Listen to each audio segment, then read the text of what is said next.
안녕하세요. 김상우이라고 합니다. 사실은 제가 말씀을 드리려고요. 지금 보시는 게 그 곧 나오기로 한 책 제목이에요. 그래가지고 뭐 얘기를 안 하려고 그랬던 건 아니고요. 간단하게 공유경제에 대해서 굉장히 이제 일반론적인 설명을 제가 드려야 되는 것 같은데, 그것보다는 좀 제가 어떻게 느껴왔고 왜 이런 주제에 대해서 관심을 갖게 됐고, 그리고 이런 사업을 하시는 분들이 어떤 생각을 가지고 아마 이런 일들을 진행을 하고 계실 것 같다 라는 제 느낌을 이제 좀 소개를 해보려고 합니다.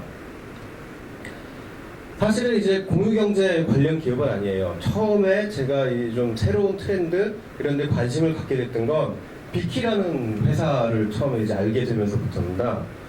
이 회사가 어떤 곳이냐면은 이게 그 회사 웹사이트인데요.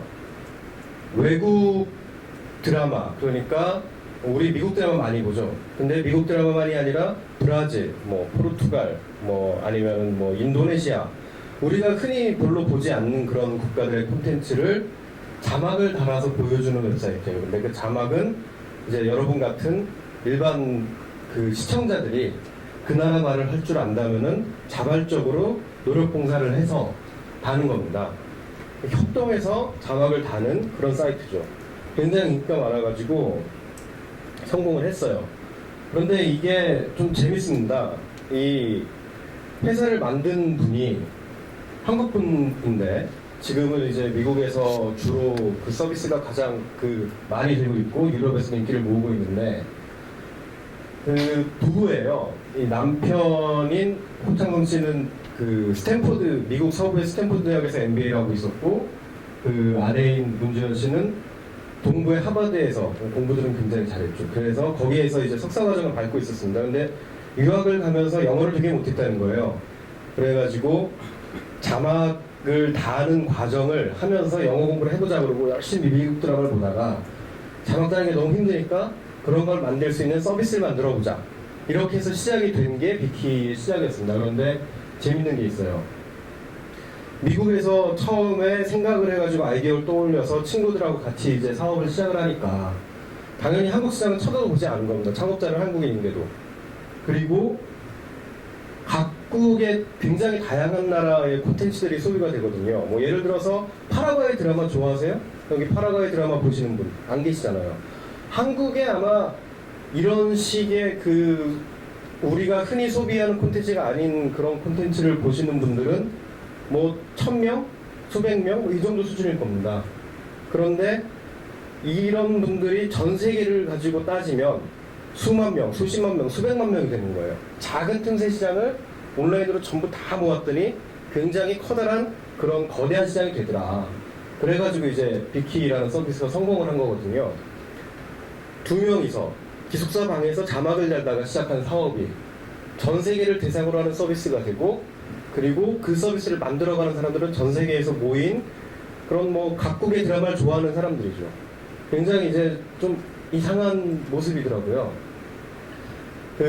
이런 회사들을 어떻게 부르나 했더니 이제 예전에 맥킨지 컨설팅에서 이런 용어를 처음 만들었어요. 본 글로벌 컴퍼니라고 그러더라고요. 아주 작은데 자기 나라 시장에서 내수 시장에서 성공을 하고 그 다음에 가서 이제 성공하는 게 아니라 아예 시작부터 해외로 나가는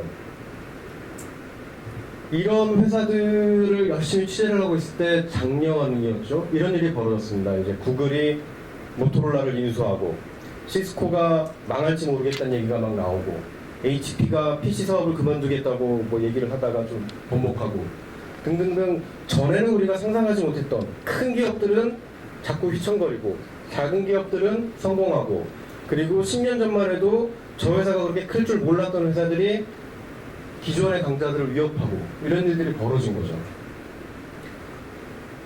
또 하나의 축입니다. 이때 궁금해가지고 왜 이런 일이 벌어지나 여기저기 물어봤어요. 그때 증권사 애널리스트 한 분이 이런 얘기를 했는데,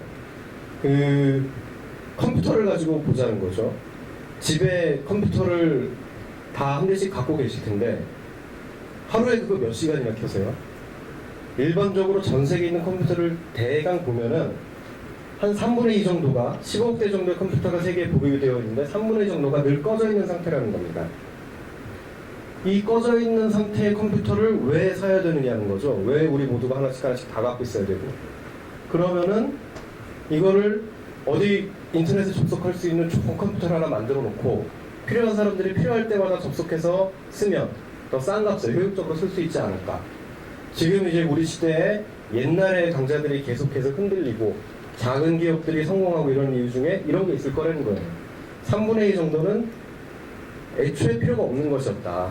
근데 그 애초에 필요가 없는 거를 비용을 아껴주고 효율적으로 이용할 수 있는 그런 기술들을 만들어내다 보니 기존의 성공 방식으로 많이 만들고 많이 팔고 이렇게 발전하던 회사들은 전부 다 흔들릴 수밖에 없는 상황이 됐다. 이런 비효율이 계속해서 고쳐져 나가고 있다. 이런 얘기죠. 기존의 그 기업들은 공룡이라는 겁니다. 환경이 변하고 기후가 바뀌고 그러면 적응을 못하고 이제 전부 다 어려움에 봉착하게 되죠. 그리고 기후가 변했을 때 살아남았던 건 작은 포유류였어요. 큰 공룡이 아니라. 그 아까 말씀을 드렸던 비키 같은 본글로벌 회사나 이런 변화된 환경이나 이런 것들이 이제 새로운 기업들이 자꾸 등장하게 만드는 그런 원인이 되지 않았나 라고 생각한 겁니다. 조금 전에 보여드린 마이크로 멀티내셔널, 이게 본글로벌 회사랑 비슷한 개념이에요. 이 친구가 누구냐면은 그냥 달라스에 있는 청년입니다. 28살인데요. 우리 나이로 29인데 그 프로그래머였어요. 그 웹사이트를 개발을 하는 걸 전문적으로 하고 전자상거래 웹사이트를 주로 만드는데 회사 입사를 했더니 재미가 없다는 거예요. 자꾸 다른 일을 시킨다는 거죠. 우리 회사 고객이 전자상거래 웹사이트 만들어달라는 고객만 있는 게 아니다. 다른 것도 좀 만들어봐라. 이런 것도 좀 해봐라. 근데 나는 그게 전문가가 아닌데 난 내가 잘하는 것만 해가지고 세계 1등으로 하고 싶은데 내가 왜 그걸 못하나. 그래서 회사 그만두고 나왔어요. 그리고 프리랜서가 되겠다고 마음을 먹었어요. 그래가지고 프리랜서가 된 게 이런 회사 덕분에 가능했던 겁니다. 오데스크라는 회사인데요. 미국에 있는 그 인력 중개 사이트예요. 조금 전에 보셨던 조슈아 워렌 같은 친구는 이런 곳에다가 나는 무슨 일을 할 줄 안다라고 자기 능력을 올려놓고 기업들은 그렇게 능력을 올린 사람을 여기에서 찾아가지고 일을 맡기는 겁니다. 처음에 시간당 15달러를 받고 일을 시작을 했어요. 1시간에 15불이면은 뭐 적은 돈도 아니죠. 많은 돈도 아니거든요. 그리고 앞으로 그렇게 계속해서 발전해 나갈 수 있을 거라고 생각도 못했고. 그런데 10달이 지나는 동안에 자기는 딱 한 가지 일만 하잖아요. 굉장히 전문적으로 잘하고 그러면서 자기 임금이 90달러까지 올라갔어요. 시간당 90달러. 딱 10개월 걸렸다고 합니다. 그래서 너무나 이제 많은 일들을 쏟아져 들어오니까 일을 잘하는 걸로 소문이 나서 그래서 그냥 회사를 하나 만든 거예요. 크리에이티비티라고. 이 회사를 누구랑 만들었느냐? 한 번도 본 적이 없는 폴란드에 있는 다른 친구가 만들었어요. 얼굴을 보지도 않았는데 오데스크에서 자기랑 비슷한 일을 하는데 일을 잘하기로 소문이 났던 또 다른 사람이죠. 이메일로 서류를 주고받고 스카이프로 통화를 하고 이렇게 해서 둘이 회사를 창업해가지고 매출이 100만 불, 1년에 그러니까 우리 돈 10억 이상이 될 때까지 한 번도 얼굴을 본 적이 없이 저 회사를 만들어가지고 지금 창업을 해 성공적으로 일을 하고 있습니다. 이런 회사들이 가능해진 게 조금 전에 설명드렸던 오데스크나 아니면 수많은 다른 회사들이 있어요. 그 개인이 아무런 그 예전처럼 뭐 공장을 세워야 된다거나 아니면 무슨 영업사원을 뭐 수백 명씩 모집을 해야 된다거나 이런 일 없이도 몇 사람이서 일을 할 수 있도록 도와주는 그런 그 도구가 되는 기업들이 많이 등장을 한 거죠. 이러면서 조금 전에 우리가 봤던 것 같은 조슈아 워렌 같은 그런 친구들이 계속해서 늘어납니다. 제가 이제 공유경제라는 걸 관심을 갖게 되기 시작한 시점이 이런 친구들 이야기를 듣고 저런 작은 기업들의 성공 사례를 듣고 그러면서부터였어요. 한 사람 한 사람이 전부 다 기업가가 되기 시작하는 시대가 열리기 시작한 겁니다. 이 사람은 롱테일 경제학이라는 책 가지고 한국에서도 꽤 유명했었던 크리스 앤더슨이라는 사람이에요. 전에 한번 인터뷰를 하러 한국에 와서 만난 적이 있었는데 자기는 산업혁명이 지금까지 세 차례 크게 존재했다고 생각을 한다. 그리고 지금 우리가 살고 있는 시대는 세 번째 산업혁명의 시기다. 왜냐하면은 첫 번째는 증기기관이 생산성을 굉장히 높여줬다. 그건 우리가 다 알고 있는 거죠. 두 번째는 인터넷이 보급되면서 정보화 혁명이 일어났다. 그리고 세 번째는 이 산업혁명의 생산성과 정보화 혁명의 그 엄청난 속도가 결합해서 이 물리적인 사회가 디지털 혁명을 겪고 있다. 이런 사회에서는 우리 모두가 기업가가 될 수 있다. 라고 얘기를 하는 거예요. 대표적인 사례가, 죄송합니다. 제가 자꾸 이걸 잘못 읽었네요. 대표적인 사례가 이 회사를 얘기해 드릴게요. 잘 모르실 겁니다. 당연히 뭐 우리나라에서는 서비스를 시작하고 있는 것도 아니고, 이게 뭘 하는 곳이냐면요, 미국에 있는 대학생들을 선생님으로 모셔서 일본에 있는 영어를 공부하고 싶어하는 사람들이 미국 대학생에게, 네이티브 스피커에게 영어를 배우는 거예요. 영상통화를 통해서. 이 서비스가 처음에 만들어질 때까지 걸린 시간이 딱 석 달입니다. 기획을 해가지고 서비스를 실제로 일본에서 시작할 때까지 걸린 시간이 석 달이었어요. 주말에만 만들어서. 이 서비스를 만든 사람이 그렇게 얘기를 하더라고요. 처음에 로그인을 하고 뭐하고 하는데 굉장히 쉬웠다는 거예요. 페이스북을 이용을 하면 되니까. 여러분도 이제 뭐 가끔 컴퓨터에서 쓸 때 페이스북 아이디만 있으면은 그걸 이용해서 로그인하는 서비스들을 굉장히 많이 보실 겁니다. 어려운 기술적인 문제들을 많이 해결해 준다는 거죠. 스카이프를 통해서 영상 통화를 하기 시작하면서 어려운 문제들도 해결했다는 거예요. 그 얼굴을 보고 깨끗한 품질로 영어 공부를 하는데 아무런 지장이 없고, 돈을 받는 건 페이팔이라는 결제, 세계적으로 제일 많이 쓰이는 결제 솔루션이 있어서 이걸 가져다 붙이면 됐다는 겁니다. 일종의 짜깁기예요. 자기가 실질적으로 여기에 들인 시간은 주말의 자유시간 정도고, 그렇게 해서 석 달 정도 이렇게 집에서 뚝딱뚝딱 만들었더니 서비스가 만들어졌다는 거예요. 그래가지고 지금 일본에서는 뭐 니케이 비즈니스 같은 곳에 소개가 되고 굉장히 나름대로 작은 기업이지만 인정을 받고 있다고 해요. 조만간 한국 서비스 시작하겠다고 하고. 이런 걸 만든 친구를 제가 어떻게 알게 됐느냐. 이 친구 집에 가서 자석을 했어요. 이 친구 집에 있는 고양이거든요. 에어비앤비를 통해서 자기 방을 내놓는 거예요. 그러니까 우리 집에 빈 방이 있는데 룸메이트가 지금 일본으로 다시 돌아가가지고 나는 방이 비었다. 그래서 에어비앤비라는 웹사이트에 방을 내놓으면 사람들이 이제 에어비앤비를 통해서 빈 방을 찾아서 거기서 묵을 수 있습니다. 호텔처럼.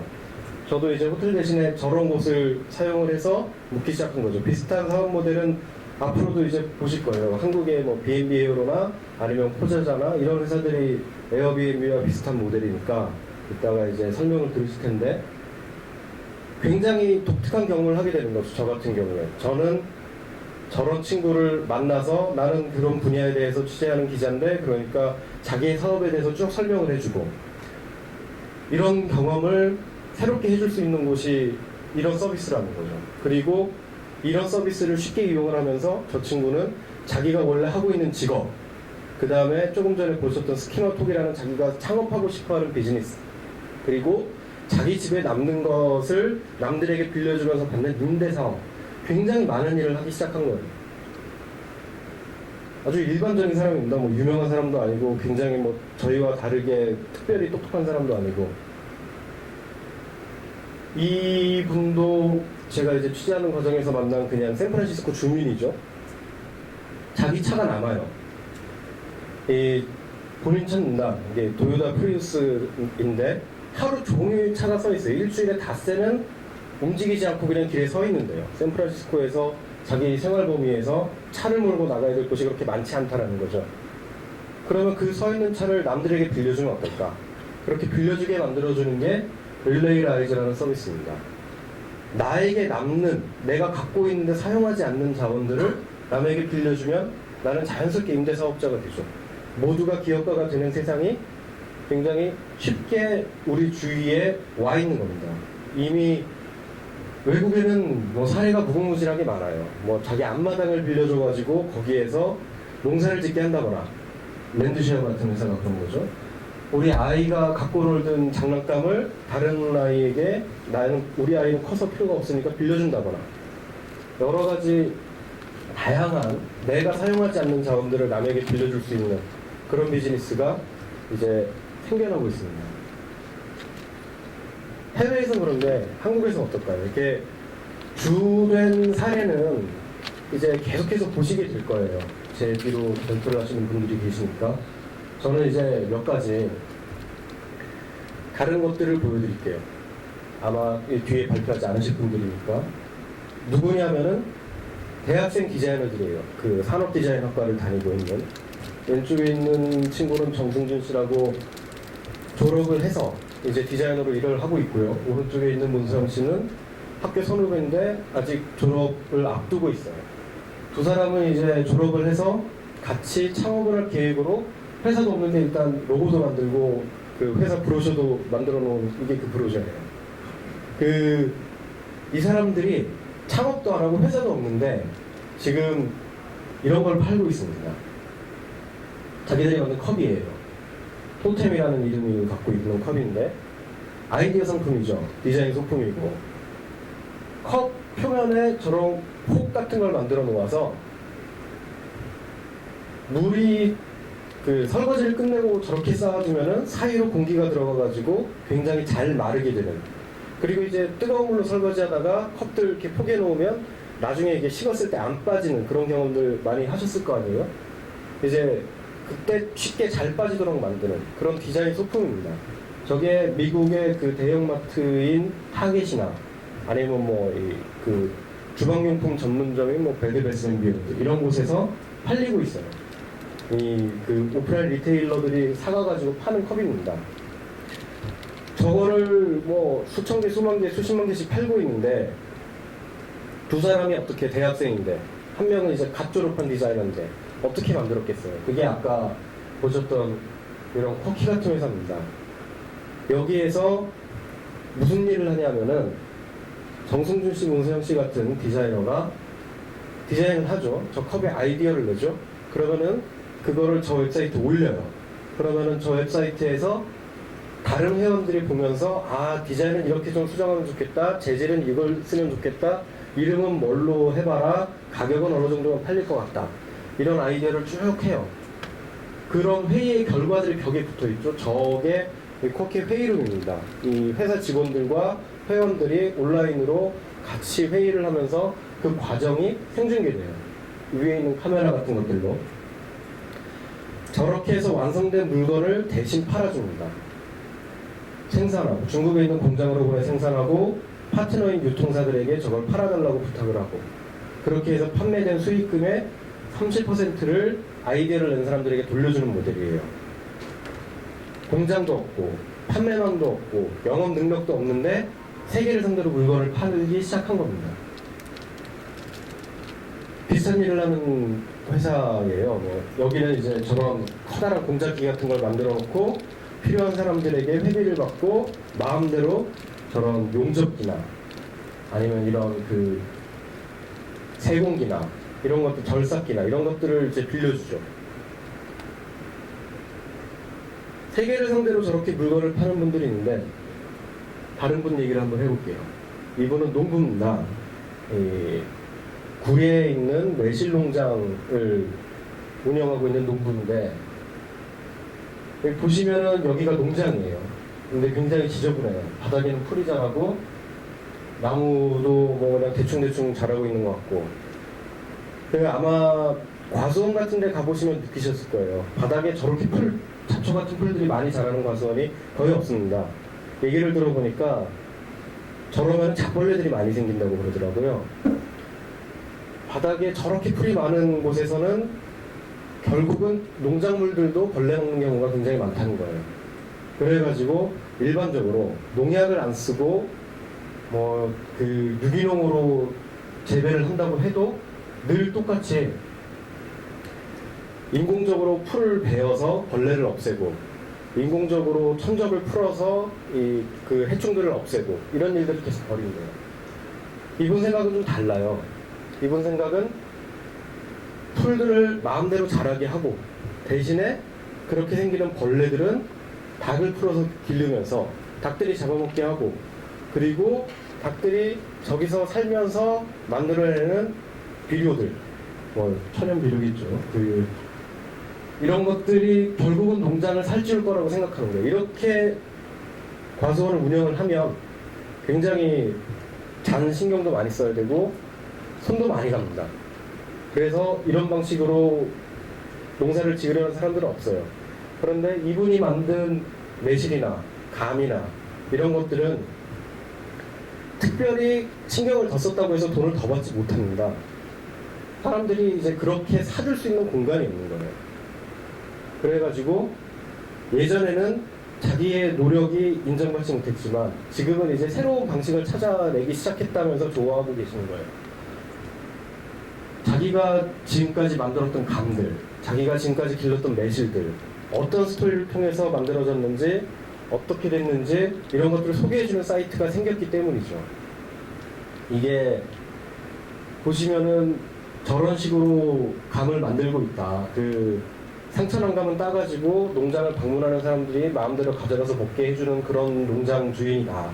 이런 이야기들이 이제 계속해서 인터넷을 통해서 알려지고 그리고 판매가 되는 겁니다. 이런 일을 하는 곳이 이 헬로네이처라는 회사예요.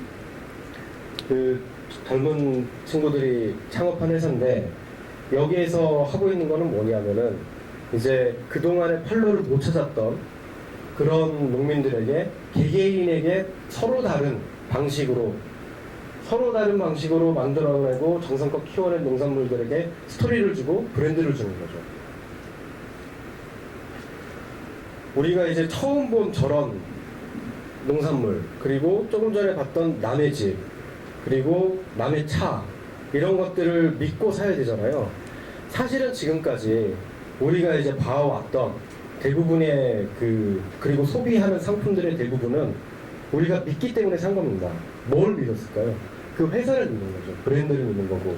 큰 기업들은 뭐 예를 들어서 뭐 삼성전자가 무슨 갤럭시 S를 만들었다. 그럼 삼성전자가 만들었으면 그 핸드폰은 괜찮겠지. 뭐 이런 생각을 해가지고 사는 거잖아요. 그런 식의 신뢰를 지금까지 기업들만 줬습니다.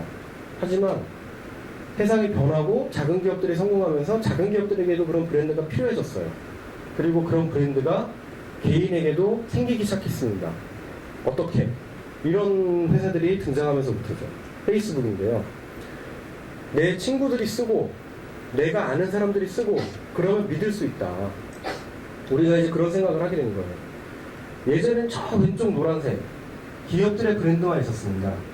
저기를 보고 저걸 바탕으로 사야만 했어요. 내가 좋아하는 브랜드를 고르는 게 모든 소비 생활의 끝이었어요.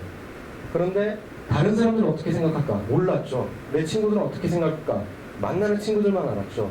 가운데 접점이 워드 오브 마우스, 친구들의 입소문이에요.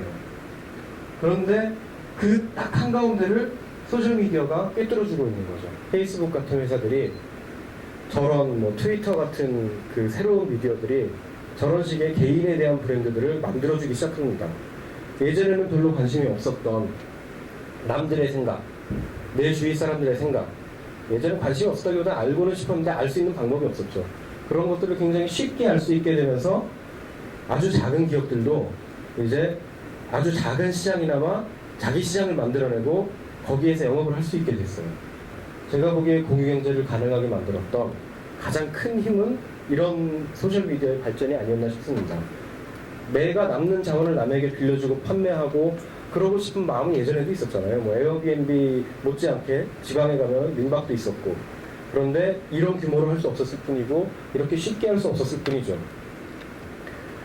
우리가 지금 살아가고 있는 시대가 예전하고 그래서 굉장히 많이 달라졌다는 생각이 듭니다. 그런 생생한 사례들은 앞으로 계속 보실 수 있을 거고요. 여기가 이제 이태원의 뒷골목이에요. 이 인근에 굉장히 이제 허름한 집들이 너무나 많고 좀 슬럼 같기도 합니다. 이 회사를 이렇게 이 뒷골목을 걷고 있으면 이태원에 도대체 무서워서 갈 수 있을까? 이런 생각이 들 정도예요. 그런데 아무것도 안 했습니다. 벽에다가 낙서를 좀 그리고 안을 좀 깨끗하게 바꾸고, 여기가 어디냐 하면은 지금은 아니지만 B&B 히어로라는 회사가 처음에 창업을 했을 때 그 본사로 쓰고 있던 그리고 집을 빌려줬던 공간입니다. 이 굉장히 재미있는 얘기가 나올 것 같은데요. B&B 히어로 조미성 대표님 소개합니다. 감사합니다.